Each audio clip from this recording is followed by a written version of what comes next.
पाकिस्तान फिर एक्सपोज हो गया है। पाकिस्तान ने अपने 11 एयरबेस को हुए नुकसान को जितना छुपाया, अब उसकी सैटेलाइट तस्वीर रिलीज हो चुकी है। साफ नजर आ रहा है रावलपिंडी एयरबेस पर हुए हमले के बाद जनरल मुनीर के बंकर में छुपने की खबर क्यों इतनी वायरल हो गई।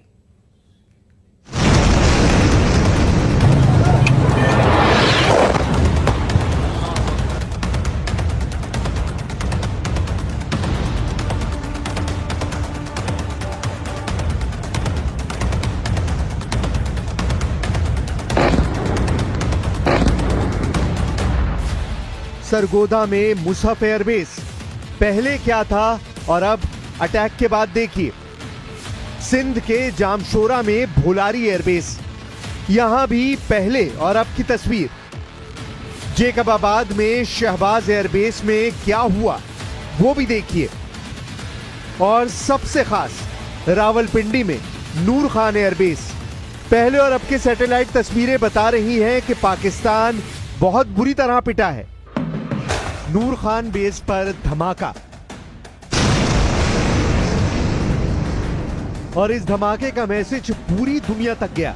मैसेज एक नहीं, इस धमाके में तीन मैसेज छुपे हुए हैं। पहला मैसेज, पाकिस्तान के सबसे अहम बेस भारत की जद में है। दूसरा मैसेज, पाकिस्तान की मिलिट्री लीडरशिप खत्म की जा सकती है। तीसरा मैसेज, पाकिस्तान के परमाणु ठिकाने भारत की जद में है। नूर खान एयरबेस रावलपिंडी में है। रावलपिंडी पाकिस्तानी सेना का मुख्यालय है और इसी मुख्यालय में बैठते हैं जनरल आसिम मुनीर। भारत ने 11 अड्डों पर स्ट्राइक करके बता दिया कि कितनी तेजी से पाकिस्तान की मिलिट्री कमांड को घुटनों के बल लाया जा सकता है। इस स्ट्राइक में रावलपिंडी के कमांडरों के लिए क्या मैसेज था, उसे समझने से पहले देखिए कैसे नूर खान एयरबेस और सरगोदा एयरबेस पर हुई एयर स्ट्राइक ने पाकिस्तान की परमाणु कमांड में कोहराम मचा दिया। नूर खान एयरबेस से 100 किलोमीटर पूर्व में है कहूटा परमाणु प्लांट। यह न्यूक्लियर सेंटर ही पाकिस्तान के परमाणु कार्यक्रम की बुनियाद कही जाती है। नूर खान एयरबेस से 40 किलोमीटर उत्तर पश्चिम में है वाह कैंट। यहीं पर पाकिस्तान के परमाणु वॉरहेड असेंबल किए जाते हैं। नूर खान एयरबेस से 40 किलोमीटर पश्चिम में है फतेह जंग। यहीं पर पाकिस्तान बैलिस्टिक मिसाइल लॉन्चर तैयार करता है।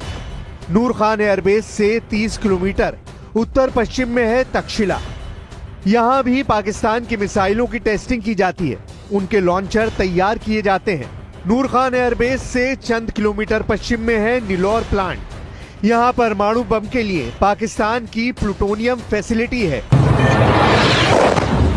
एक धमाका और पाकिस्तान के परमाणु कार्यक्रम पर पंजे वाला हमला हो गया।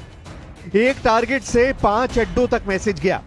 पाकिस्तान के न्यूक्लियर से लेकर मिसाइल कार्यक्रम की धज्जियां कैसे उड़ाई जा सकती हैं, ये बात शहबाज शरीफ और जनरल आसिम मुनीर को बहुत ही साफ तरीके से समझा दी गई।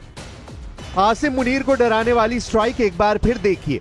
इस्लामाबाद से 10 किलोमीटर दूर नूर खान बेस पाकिस्तान की एयर मोबिलिटी कमांड का हेडक्वार्टर भी है। भारत पर आतंकी हमला हुआ तो मुंह तोड़ जवाब दिया जाएगा। हम अपने तरीके से अपनी शर्तों पर जवाब देकर रहेंगे। हर उस जगह जाकर कठोर कार्रवाई करेंगे जहां से आतंकी जड़ें निकलती हैं। दूसरा, कोई भी न्यूक्लियर ब्लैकमेल भारत नहीं सहेगा। न्यूक्लियर ब्लैकमेल की आड़ में पनप रहे आतंकी ठिकानों पर भारत सटीक और निर्णायक प्रहार करेगा। भारत ने पाकिस्तान के नर्व सेंटर पर हमला किया है। इस अटैक ने बताया है कि भारत की रेंज और नजरें कहां तक हैं। इस धमाके के बाद सैटेलाइट इमेज से पता चलता है कि नूर खान एयरबेस पर भारी नुकसान हुआ। ईंधन से भरे कई ट्रक भस्म हो गए। पाकिस्तान मिलिट्री का एक गोदाम भी चपेट में आया और इस धमाके के बाद मलबा रनवे तक पहुंच गया। ऐसे धमाके ने साफ साफ मैसेज दिया कि पाकिस्तान की लीडरशिप किसी भी वक्त खत्म की जा सकती है। जनरल मुनीर के बारे में फौरन खबर वायरल हुई। खबर यह कि मंगला कोर के साथ युद्ध अभ्यास के दौरान टैंक पर चढ़ने वाले जनरल मुनीर बंकर में छुपे हैं। 10 दिन में वक्त बदल गया, हालात बदल गए, जनरल के जज्बात बदल गए। खबर फैली कि टैंक पर चढ़कर भारत को ललकारने वाला जनरल 2 घंटे तक बंकर में रहा। इसमें कितनी सच्चाई है, ये बात जनरल मुनीर और उनके करीबी जानते हैं। रावलपिंडी में नूर खान एयरबेस पर धमाके के बाद से ही पाकिस्तान का सबसे बड़ा खौफ शुरू हो गया। नूर खान पर भारत की स्ट्राइक ने पाकिस्तान को बहुत कुछ सोचने पर मजबूर कर दिया। इस धमाके में वो ताकत थी जिसकी गूंज पाकिस्तान के कोने कोने तक पहुंची। भारत के हमलों से डरे पाकिस्तानी फौज और खुफिया एजेंसी के अधिकारियों को लगा कि भारत जिस तेजी से सटीक हमले कर रहा है, ऐसे में कहीं उनके हथियार उन्हें ही न मार दें। नूर खान के साथ एक और बेस है जिसने पाकिस्तान में परमाणु इमरजेंसी वाला सायरन बजा दिया। यह है पाकिस्तान का सरगोदा एयरबेस।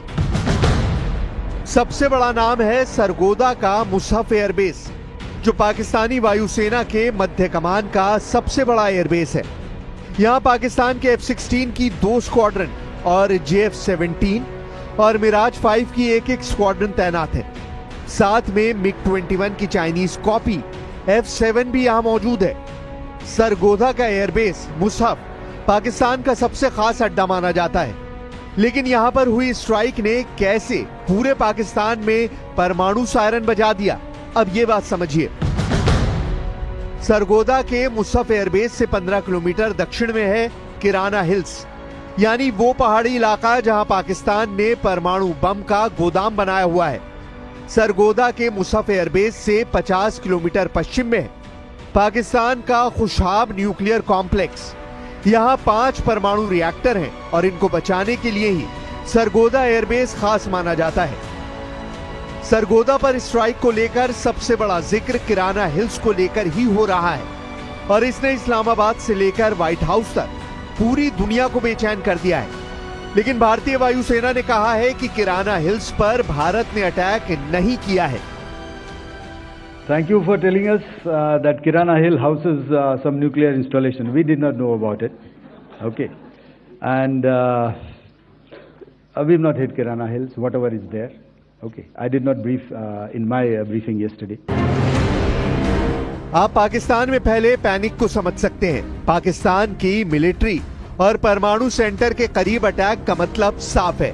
वो ये कि जनरल आसिम को साफ चेतावनी है कि ऐसे हमलों में उनकी एयरफोर्स और परमाणु सेंटर पूरी तरह मिटाए जा सकते हैं। सरगोदा से रफीकी, रावलपिंडी से सियालकोट और रहीम यार खान से लाहौर तक पाकिस्तान पूरी तरह भारत के अटैक को रोकने में नाकाम साबित हुआ है।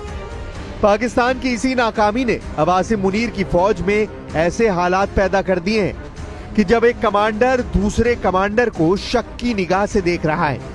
देखा जाए तो भारत की स्ट्राइक को रोकने में नाकाम रहे पाकिस्तान के सुरक्षा तंत्र में जैसे फूट पड़ गई है। एक खबर ऐसी भी है कि जिसे लेकर जनरल मुनीर ने ISI प्रमुख को फटकार लगाई है। खबर यह है कि नूर खान एयरबेस पर तैनात स्पेशल ब्रांच के DSP सैफुल्ला कोरई का शव उनके घर पर संदिग्ध हालत में मिला।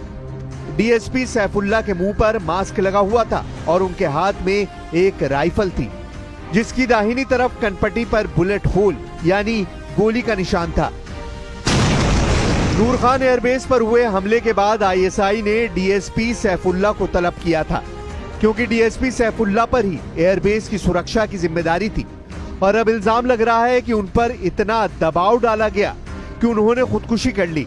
लेकिन मामला मर्डर का भी नजर आता है, जिसे लेकर ISI के अफसर बुरी तरह घिर गए हैं। खुफिया हलकों में चर्चा है कि पाकिस्तानी खुफिया एजेंसी ने DSP सैफुल्ला पर पहले नाकामयाबी का आरोप लगाया। इसके साथ ही उस पर एयरबेस की सूचनाएं इधर से उधर करने का आरोप लगाया गया। अपनी नाकामयाबी को छुपाने के लिए पाकिस्तानी खुफिया एजेंसी ने सैफुल्ला की हत्या कर दी और मामले को आत्महत्या में बदल दिया। जल्द ही पाकिस्तान में कुछ ऐसे और अधिकारी आत्महत्या कर सकते हैं। नूर खान एयरबेस पर हमले के बाद DSP सैफुल्ला की ISI के अफसरों से बहस हुई, झड़प हुई और फिर उनकी लाश उनके घर में मिली। कुल मिलाकर पाकिस्तान में हुई स्ट्राइक ने वहां के एयर डिफेंस से लेकर खुफिया तंत्र और तमाम तरीके की सुरक्षा की पोल खोलकर रख दी है। नूर खान एयरबेस पर धमाके जनरल आसिम मुनीर पर बहुत बड़ा दाग माना जा रहा है, क्योंकि इस हमले का मतलब है कि अगली बार अटैक हुआ तो पाकिस्तान की सेना अपने सबसे बड़े कमांडर को भी नहीं बचा पाएगी। पाकिस्तान में शुरू हो गया है ब्लेम गेम। अपनी जिम्मेदारियों से बचने के लिए पाकिस्तानी सेना और वहां की खुफिया एजेंसियां निचले अधिकारियों पर नाकामयाबियों का सेहरा सजा रही हैं। जवाब देने वाले अधिकारियों को मौत की माला पहनाकर आत्महत्या का नाम दिया जा रहा है। बुरी तरह घिर चुका पाकिस्तान अपने घर में बुरी तरह पिटा है। उसके हवाई अड्डों पर धमाके और आग के बड़े बड़े गोले देखे जा सकते हैं। पाकिस्तान को 7 मई के बाद से लगातार झटके लगे हैं। मुरीदके से लेकर बहावलपुर और लाहौर से लेकर रावलपिंडी तक धमाकों की वीडियो वायरल है। पाकिस्तान को इस बात का एहसास है कि जब जब उसकी तरफ से ऐसी मिसाइल दागी जाएगी, जवाब में उसका कोई ना कोई मिलिट्री अड्डा तबाह कर दिया जाएगा। इसकी गारंटी भारत ने बार बार दी है।